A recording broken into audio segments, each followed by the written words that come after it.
मंदिर में आधे में मंदिर बन जाए, हम किसी का निराकरण नहीं कर रहे हैं। किसी पार्टी को, किसी व्यक्ति को ताज पहनाया जा रहा है तो हमारे सर में दर्द नहीं है, लेकिन सनातनी समाज कहां खोया है, सोया है, जरा सोचो तो सही। 93, 94, 92 से लेकर 94 तक रामालय ट्रस्ट का जो उपक्रम चला, जब पक्ष विपक्ष दोनों चाहते थे, नरसिंह राव तक कांग्रेस भी चाहती थी ना, ताला खुला राजीव गांधी के समय में और पूजन आदि का क्रम शुरू हुआ। हम किसी का नाम, किसी का पक्ष विपक्ष, हम तो सनातन धर्म की बात कर रहे हैं, जिसको जो करना हो सो करता रहे। जब आप भी चाहते थे, जिस समय आप पक्ष में थे, जिस समय आप विपक्ष में थे, जब दोनों लोग चाहते थे, नरसिंह राव ने रामालय ट्रस्ट बनाई और कहा कि बाहर से कहा कि मंदिर बनाना है, अंदर से गुरुदेव को कहा कि आधा आधा हो जाए मंदिर मस्जिद। तो क्या है, मैं किसी का नाम नहीं लूंगा, जिन जिन का अधिकार था अन्य अन्य जगह में, सभी त्रिपुंडधारी ऊर्ध्वपुंडधारी महात्माओं ने, मेरे लिए सब पूज्य हैं, मैं तो उन महात्माओं के चरण की धूल भी नहीं हूं, लेकिन जो तथ्य की बात है वो तो इतिहास किसी को बख्शता नहीं है। ध्यान देना, इतिहास निरावरण होता है। बड़े बड़े महात्माओं ने कह दिया बाहर से कि मंदिर ही बनेगा, अंदर से गुरुदेव ने पूछा खुल के बताओ मंदिर मस्जिद की बात होगी तो, अगर जिस दिन मस्जिद की बात आई उस दिन सरकार गिराने के लिए सबसे पहला प्रचार फिर मैं करूंगा, गुरुदेव ने कहा। सबने हस्ताक्षर किया, केवल और केवल पुरी के शंकराचार्य जी ने कहा कि आधे में मंदिर आधे में मस्जिद, ये काला बाजारी नहीं चलेगी, बनेगा तो भगवान का मंदिर बनेगा। एक दुष्ट आतंकवादी धर्मद्रोही को पुरी का शंकराचार्य बनाकर फिर घुमाया। उस समय धर्म सत्ता के, राजनीतिक सत्ता के ठेकेदारों ने घुमाया, उसको पोषण दिया, आज भी पोषण दिया जा रहा है, लेकिन उसी से सबका विनाश होगा, ये भी ध्यान रखिए। कोई ना कोई तो निमित्त चाहिए। सीता जी का हरण नहीं होता तो रावण थोड़ी मरता, देवकी के केश न पकड़े होते कंस ने, जब तक घर में हमला नहीं होता तब तक भगवान भी सक्रिय नहीं होते हैं। घर में हमला हुआ है तो सबको ठिकाने लगाने का अवसर प्रकृति उत्पन्न करिए, अभी धैर्य धारण करिए। ये तो शंकर की गद्दी है, ये तो हर हर बम बम की गद्दी है, कहां जाएंगे भाग कर। नकली आतंकवादियों को आचार्य जगत गुरु बनाकर देश विदेश में घुमाया गया। सिलचर में पुरी के शंकराचार्य को उड़ाने के लिए मंच पर बम लगाया गया। गोधरा कांड में जब जा रहे थे, पत्रकारों को मना कर दिया गया कि कोई शंकराचार्य नहीं आया, ऐसा ही छापो। पूरी की पूरी ट्रेन उड़ाने की योजना बनी, ट्रेन में बम लगा। फिर जनरल में दूसरी ट्रेन पकड़कर पुरी के शंकराचार्य जी गए। राम मंदिर में हस्ताक्षर नहीं किया गया, अपहरण कराने का, मरवाने का। ये बात गुरुदेव बार बार मन से नहीं बोलते, आज हम कह रहे हैं। जितना एक सामान्य से सामान्य साधु पर अत्याचार हो सकता है, इन 30 वर्षों में कई राज्य की और केंद्र की सरकारों ने, और कोई पार्टी आज देश में राष्ट्रीय स्तर की ऐसी नहीं जिसने यह अत्याचार न किया। वो अड़े रहे। जब दोनों पक्ष विपक्ष की नियत मंदिर बनाने की थी तो ये 14 और 24 की बात नहीं, मैं सभी तथ्यों को ध्यान में रखकर बोल रहा हूं। अगर सचमुच में मंदिर की नियत थी तो कम से कम 30 साल पहले मंदिर में भगवान प्रतिष्ठित हो गए होते। पहले जो सत्ता में थे उन्होंने हिंदुओं को अटका के कि हम बनाएंगे, हम बनाएंगे, हम बनाएंगे, हिंदुओं को झुलाया उन्होंने। और मंदिर न बना के जब वोट बैंक बनाकर, जब काम चलता था, वोट मिलता था, तब मंदिर न बना के उस समय के सत्ताधारियों ने वोट लिया। उसके बाद में रथ यात्रा हुई, उनकी टोकरी से इस राम मंदिर की गेंद को किसी और टोकरी में डाला गया। और बुरा न मानो, होली है, सत्य तो कड़वा होता है, लेकिन मैं अपनत्व पूर्वक कह रहा हूं, अगर नियत होती तो दोनों के सामंजस्य से 30 साल पहले मंदिर बन जाता। 30 साल का विलंब हुआ है, 500 साल का कलंक नहीं मिटा। लाखों नागा मिटे हैं, लाखों सन्यासी, लाखों त्रिपुंड और ऊर्ध्वपुंडधारी मिटे हैं, उनका नाम लेने वाला कोई माई का लाल आज नहीं रह गया।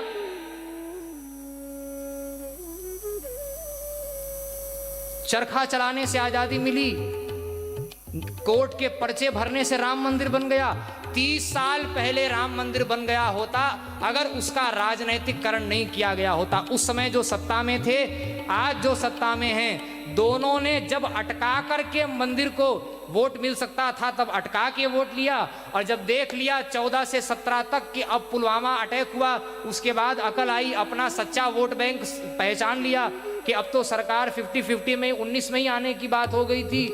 तब हुआ कि अब मंदिर बना कर ही जब हम सत्ता में रह सकते हैं, तब मंदिर न बनाना भी राजनीति, मंदिर बनाना भी राजनीति, दोनों ढंग से तब बना के ही वोट लिया है। 30 साल का विलंब लगाने वाले पक्ष विपक्ष के लोगों के सर पर हम लोग ताज पहनाने जा रहे हैं। और जिन्होंने हस्ताक्षर किया उस समय सरकार की कोई सुरक्षा नहीं, कोई रेल का रिजर्वेशन नहीं, कोई सुविधा नहीं। जिस धर्माचार्य ने अपहरण मारने की धमकी, फोन कॉल और एक नकली धर्माचार्य बना करके आतंकवादी जिसको 100 बार फांसी दी जाए तो कम है। विवेकी का दायित्व अधिक होता है। आतंकवादी हर समय में होते हैं। आतंकवादी को नियंत्रित न करने वाला राजा सबसे पहले दंड का अधिकारी होता है। उसको दंड कौन देगा?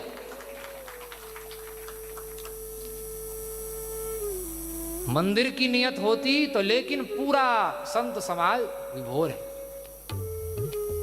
हम भी विभोर हैं कि भगवान प्रतिष्ठित हो रहे हैं। खून के आंसू रोए हैं महात्मा, तब मंदिर बना है। चलो लाखों व्यक्तियों की शहादत का ताज अगर 1-2 लोगों के खोपड़ी में जा रहा है तो हमारे सिर में दर्द नहीं है।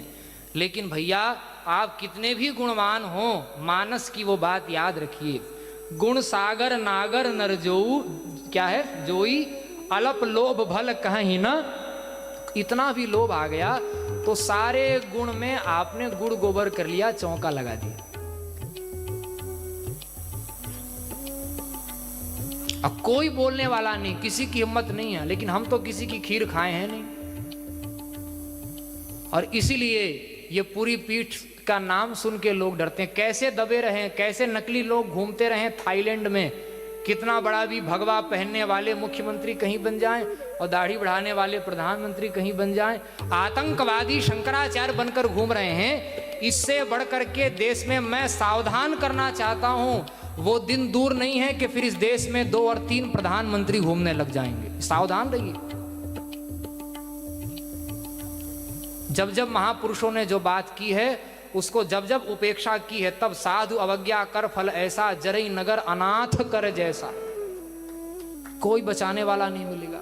हम शासन कर रहे हैं ये भ्रम छोड़ दीजिए। साधुओं की जो जादुई पोटली होती है ना, उसमें कई विक्रमादित्य, कई चंद्रगुप्त छुपे हुए हैं। ये भ्रम बढ़िया से धो लें। वोट के बल पर शंकराचार्य नहीं बने हैं। आज हमें प्रसन्नता है कि राम मंदिर का काम हो रहा है, लेकिन जिन आचार्यों ने इतना त्याग किया, बार बार आंदोलन में सम्मिलित हुए, और अच्छी बात है कि आप अपने आप को सेकुलर नहीं बता रहे हैं, धार्मिक बता रहे हैं। इतने अंश में जो गुण है उसको हम दोष कभी नहीं कहेंगे, लेकिन जो दोष है उसको भूल कर भी गुण हम कभी नहीं कहेंगे।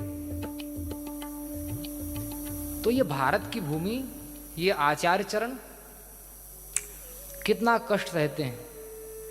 तो इन आचार्यों के द्वारा साधु समाज को उनके श्री चरणों में गोदुग्ध और पंचगव्य से, गंगा जल से उनके चरणों को धोकर हम उनसे निवेदन कर रहे हैं। भारत के सभी महापुरुषों से, सभी संप्रदायों के, और पंथ पार्टी को डस्टबिन में डाल करके समग्र भारतवासियों से हम निवेदन कर रहे हैं कि भैया, बड़े से बड़े राजा महाराजा भी जब आए तब भी इस भारत की प्रजा किसी राजा महाराजा का अनुगमन करने वाली नहीं, ये निष्पक्ष आचार्यों का अनुगमन करने वाला भारत का इतिहास रहा है। कहाँ खो गए, कहाँ भूल गए।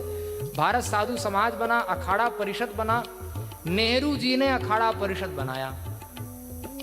क्यों बनाया? ताकि शंकराचार्य के नीचे जो आचार्य महामंडलेश्वर ब्रह्मानंद सरस्वती जी महाराज तक की परंपरा रही, जब वो कुंभ में स्नान करने जाते थे तो छड़ी छत्र चवड़ पालकी उठाने के लिए बड़े बड़े महामंडलेश्वर जाते थे। अब गुरुदेव तो पूर्वाचार्य जी ने संकल्प लिया कि जब तक इस देश में वेद लक्षणा गाय का एक बूंद भी गिरेगा, जब तक यह भारत, जब सनातन राष्ट्र ही नहीं है तो कौन से सिंहासन और कौन से छड़ी छत्र चंवर। जो बैठते हैं उनको प्रणाम है, हम निषेध नहीं कर रहे हैं, लेकिन जब तक इस देश में गाय का एक बूंद भी रक्त गिरेगा, पुरी के शंकराचार्य छत्र छड़ी चंवर धारण नहीं करेंगे, सिंहासन धारण नहीं करेंगे। और इसीलिए हम ये सोफा देख रहे हैं ना यहाँ। तो ऐसे आचार्य हम लोगों को प्राप्त हैं, फिर भी भेड़िया धसान ही अगर पसंद आ रहा है हिंदुओं को, तो इससे बड़ा क्या दुर्भाग्य होगा। फिर तो वो राजा ही निरंकुश हो जाएगा। प्रभुता पाही काहि मद नाहि, अस प्रभु को जन्मा जगमाई, कौन कान पकड़ेगा। पूरा हिंदू समाज निष्पक्षता पूर्वक, मैं उनकी रोटी खाता हूं इसलिए नहीं बोल रहा हूं, हम पूरे साधु समाज, पूरे वैदिक सनातनी हिंदू समाज से कह रहे हैं, जिस दिन विश्व को पता चल जाएगा कि पुरी के शंकराचार्य जी का बोलना मतलब 100 करोड़ हिंदुओं की आवाज एक साथ निकलना है, कि जिस दिन पता चल जाएगा 24 घंटे में भारत के सारे अटके काम बन जाएंगे। और नहीं तो नेता लोग हम मंदिर बनाएंगे, और हम मंदिर बना रहे हैं, वो गोल गोल रानी इतना इतना पानी, ज्यादा अंदर घुसूंगा तो ठीक नहीं है, घर की बात है, और भारत हमारा घर ही है। तो बहुत अच्छा है, स्वागत है। हम बात बता रहे थे, मूल धारा में फिर से आ जाइए। ये तो अवान्तर बातें, ये भी जानना जरूरी था। महाराज अखाड़ा परिषद बना जब, उसका एकमात्र उद्देश्य था कि आचार्य महामंडलेश्वर, महामंडलेश्वर, मंडलेश्वर, श्री महंत, महंत और नागा, ये शंकराचार्य राजा होते थे। आदि शंकराचार्य जी ने अखाड़े नहीं बनाए, आदि शंकराचार्य जी के 1000 साल बाद चारों पीठ के शंकराचार्यों ने अखाड़े बनाए। ये बात भी जानना चाहिए। शंकराचार्य की सेना, ये जो नागा हैं, मंडलेश्वर, महामंडलेश्वर हैं, ये कहीं संघर्ष का केंद्र यही न बन जाएं, इसलिए उस समय के लगभग सन 52 की बात है। पूरा हमने इतिहास एक पुरानी पुस्तक में पढ़ा है, कई पुस्तकों में बहुत कुछ संग्रहित किया है। 51-52 में ये हुआ। बाद में पीछे भारत साधु समाज बना, अखाड़ा परिषद बनाया। उसका उद्देश्य था, 52 से 56 तक पूरी प्रक्रिया चली थी। नेहरू जी गए थे प्रयाग के कुंभ में, जूता पहनकर गंगा में घुस गए थे, बड़ा भारी विरोध हुआ था। तो अखाड़ा परिषद बनाया ताकि शंकराचार्यों की सेना डाइवर्ट हो करके सरकारी सेना बन जाए। 13 अखाड़ों में से एक अध्यक्ष बना लिया जाए, और सारे मंडलेश्वर फिर उन्हीं का आदेश पालन करेंगे, शंकराचार्य का आदेश पालन नहीं करेंगे। हमारी परंपरा प्राप्त व्यासपीठ को दुर्बल बनाने के लिए यह परिषद बना। किस जो महात्मा उसमें है उनका हम खंडन नहीं कर रहे हैं, हमारे सामने आएंगे तो हम साष्टांग प्रणाम करेंगे उनको, लेकिन सत्य को भी हम लोग जान लेना। साधु हैं तो किसी परिषद के नाम पर साधु थोड़ी हैं। अरे हमारे गुरु महाराज ने भेज दिया इसलिए साधु हैं। अब किसी नेता ने जो अखाड़ा बनाया उसकी क्या औकात है, उसके बल पर हम साधु हैं क्या? अपनी साधुता से, अपनी परंपरा से साधु हैं। तो नारायण, ये काम हुआ कि नहीं हुआ था? शंकराचार्य की परंपरा प्राप्त जो स्थिति थी, वो परंपरा प्राप्त आचार्यों को दुर्बल बनाया गया। परंपरा प्राप्त जो आचार्य रह गए उनको भी इधर उधर पक्ष विपक्ष में किसी न किसी पार्टी में खींच करके उनको पूरा रंग में रंगने का, ये सब बहुत बड़ा इतिहास है, वो सब कहने की बात नहीं है। ये सब बातें अवान्तर हो गई। लेकिन जब तक पूरा हिंदू समाज निष्पक्ष और केवल शास्त्र का पक्ष लेने वाले आचार्य के साथ जब तक हिंदू समाज खड़ा नहीं होगा, तब तक वही होगा। अब 25 किलोमीटर दूर भारत की सबसे बड़ी मस्जिद बनने वाली है। लोगों को बड़ा आश्चर्य, आप लोगों को पता होना चाहिए, भारत में पहले से ही एशिया की सबसे बड़ी मस्जिद है। बड़ी मस्जिद बनेगी तो अब आप लोगों को कहा जा रहा है कि भारत की, सच्ची बात यह है कि दुनिया की सबसे बड़ी मस्जिद बनाने का उपक्रम चल रहा है, और उसकी पुनरावृत्ति मथुरा में हुई और काशी में अगर हुई तो बार बार जगत गुरु कह रहे हैं कि एक ही उत्तर प्रदेश में 3 पाकिस्तान बन जाएंगे। तब आप क्या करिए? इसलिए जो आपको उचित लगे वो अवश्य करें, लेकिन हमको अगर 100% कहीं खड़ा होना हो तो किसी संघ, किसी संगठन, किसी पार्टी का पक्ष न लेते हुए